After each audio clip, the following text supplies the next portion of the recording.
Welcome to the second part of the interview with Stefan Everts, the best motocross rider of all times. Stay tuned.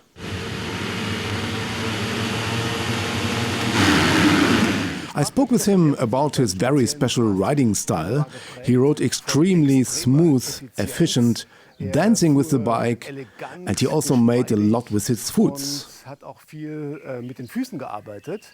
Who, in terms of the current riders, rides in a similar style like he, and also his opinion about Jeffrey Herlings. I spoke about the actual situation after Corona and the possibilities how to continue the World Championship. You had a very special riding style, smooth, standing, the center of gravity always on the front wheel, very special. The riding style of, for example, Jeffrey Herlings is completely different. And he is also successful. Tim Geiser has also a special but different riding style. Is there a rider in the young generation, let's say like the former Stefan Everts? Do you see someone? I think Jorge Prado is a very technical rider, and also like you see how he's working with his feet, how his foot positions are on the foot pegs. They are quite similar like mine, because I always used a lot my joints from my ankles. Try to also feel the bike with my legs and my ankles, how it was working, and try to get that over the bumps and not only drive or ride your bike with the upper body and the arms, but also do it with your legs. You have to feel your bike also in your legs. Oh. And I see this a lot also with Jorge Prado. He's very good on that, and he rides on a very high technical level, and that's why it also looks so easy with him when he's riding, and even doing that riding pace so easy. Yeah. So. But Jeffrey Herlings, do you agree? Yeah, completely different, right? Yeah, sure. He's riding differently. Yeah, he's more riding on his power, his body. He rides more with effort. I think it takes for Jeffrey also much more effort physically to ride at that pace. But he has a very strong body. It can recover really fast. I never seen anybody being that strong, naturally from body-wise. Because when he was 15 years old, he was already like an adult. You know what he could do already. Also, as far as training go, he trains so much. I could never have done that on that level. What he's training, my body would never be able to recover from that enough to go on for a whole season.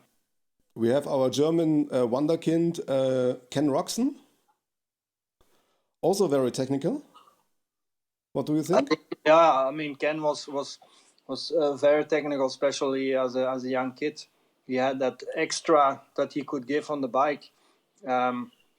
Lately, with his big injuries, I haven't seen that magic anymore, that what he had before. And he went through very tough times, and coming back from these big injuries, it's very impressive. I can compare it a little bit with my leg. When I was out for a year, it's also mentally very tough, and really regain your confidence in what you're doing. And you need confirmation of things, and it hasn't been there always. This year, in the beginning, he had a few good races, a couple of wins. I think it was very important for him, for his confidence to really believe 100% back in himself, which is not easy. But I missed a little bit that magic that he had before the injuries. But he could just do that little thing extra on the bike, and you could see that, and that I haven't seen back yet.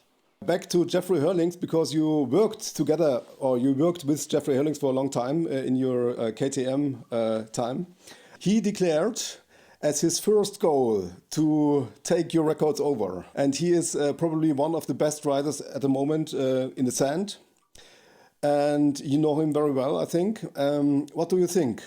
Your records, is it possible for him, or?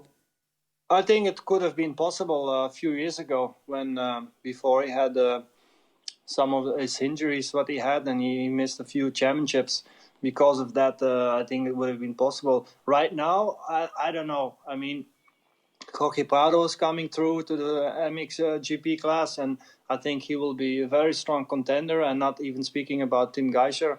I think after last year, and what I've seen in Valkenswaard winning that first moto in the sand on Jeffrey Herlings, his home track, to do that was for me impressive. That was a big statement from my point of view for the rest of the season, because that was only on a sand track. We haven't been going to the hardback tracks where Tim is even better, So it would have been an interesting season how it would go. But with Jeffrey, coming back to your question, on theory he could be, but then he needs to continue to win. I mean, he's not 20. I don't know what's his age now. 25. I think so, yeah. I mean, he still has a couple of years to go, but he should not leave too much on the side now.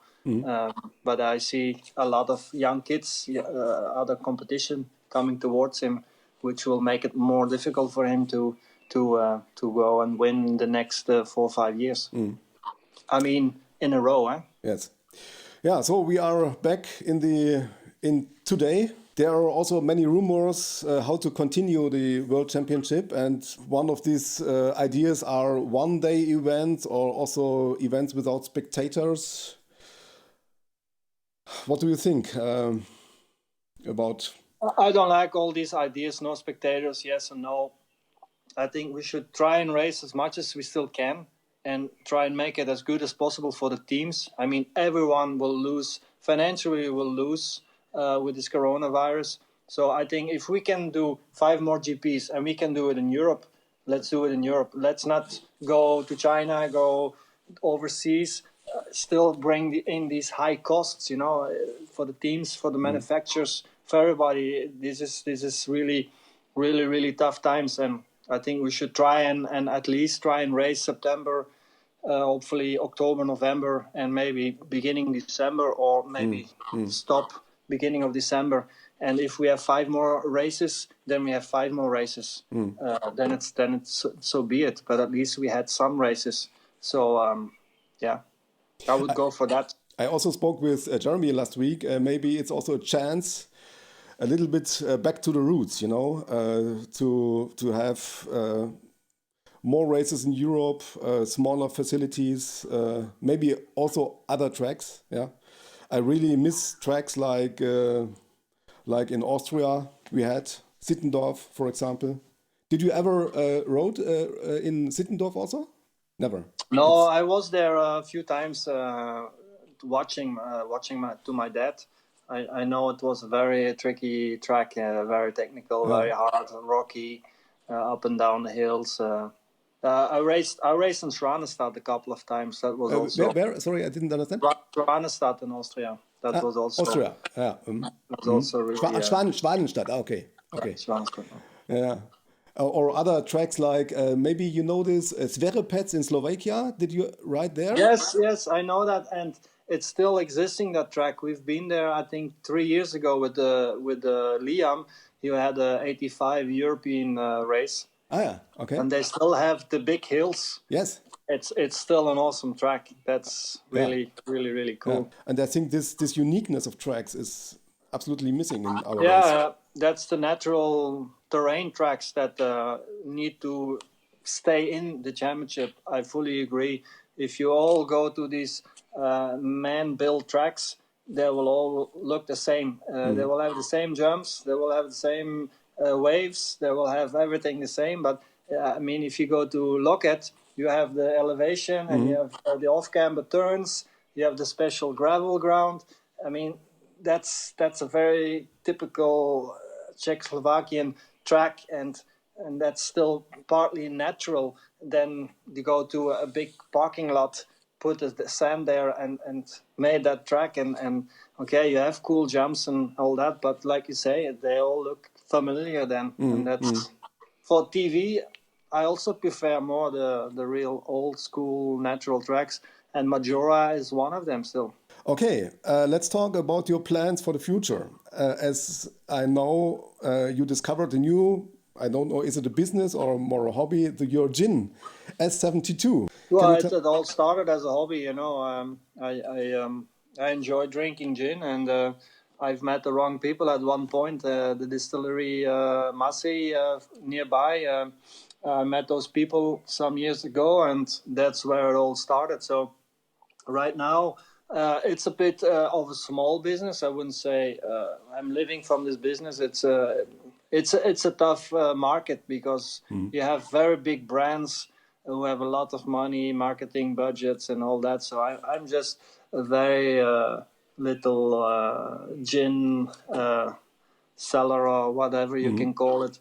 But for me, I've worked hard on the taste. You know, I wanted to make it a taste that stands out and that you can say from 100 gins, okay, this is the S72 gin. That you know, that's to have that particular gin. It's also the gins that I like to drink most. That you know, okay, that's a Monkey 47, or you know, that's another brand or whatever. So I think I've achieved that with my gin. It's a very sweet, floral. I don't know, is that correct in English? Gin, and it's perfect for spring and summer. Actually, I drink it all year through, so I enjoy it. It's fun to do, and I try to play around a little bit with it. And I have a web shop, s72gin.com. There you can find the bottle. We have a gift pack with the glasses. We have a 3-liter bottle now. Yeah, you are still very busy. Yeah, and of course your son, Liam, is Liam or Liam. What is the right pronunciation? Liam. Liam. Of course. Yeah? Liam is leading in the EMX 125. Who is the boss in your team? Well, actually, we are a little bit the boss. We run our little team where we have a mechanic who is full time in service, who does all the bikes and all the practices. But I kind of decide mainly the main things as what he needs to train and what races we do and what we do next. And so. We have a small private team. We are fully supported by KTM. So Liam signed a 5-year deal. And we have, I think, 3 more years to go after this one. I think till, 19, 20, 21, 20, till 23, I think. So we are a little bit open what we want to do. So this year we decide 1 to 5. Next year we will probably go to the EMX 250. I can see that he's growing now. He's getting stronger. His muscle is becoming a man now slowly, and I think it's the right time to make that step next year to go full on the 250. So I was also surprised in Falkensbad. He rode the 4-stroke, and I was really surprised about his performance. Yeah, he did well. I also expected that because the track was quite technical. Was not high speed.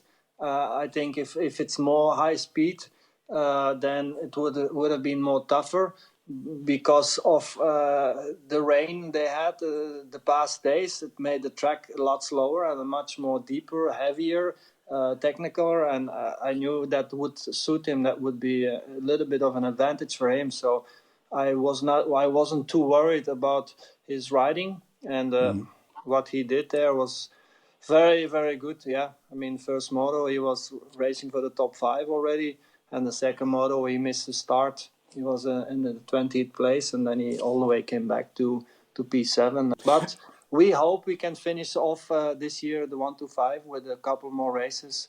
That at least he can go for a first attempt for a championship. Yeah. Do you prefer to ride 4 strokes, 2 strokes also? Well, first of all, to be clear, I haven't been ridden anymore since my malaria because of my foot is the struggle with my foot. If I don't have that pain anymore, I think can make a boot and I will be able to ride. It's actually also a little bit still my challenge to ride one day. But for me, it's all the same what bike it is, you know, a 2-stroke, a 4-stroke. Yeah. I ride any bike, In the past, you need to have your handlebar like this and the brakes and now it doesn't matter anymore, Give me a bike and I'll ride it. If the handlebar is low or high, I'll adapt to it. So, I mean, there's no pressure from anything. It's just to go around the track and have some fun. So I'm easy in that now. Okay. Thanks for watching the interview with Stefan Everts. If you like it, don't forget to subscribe this channel with interesting stories all about motocross. Here's also the first part of the interview with Stefan Everts. Also interesting. Thanks for your attention. See you next time.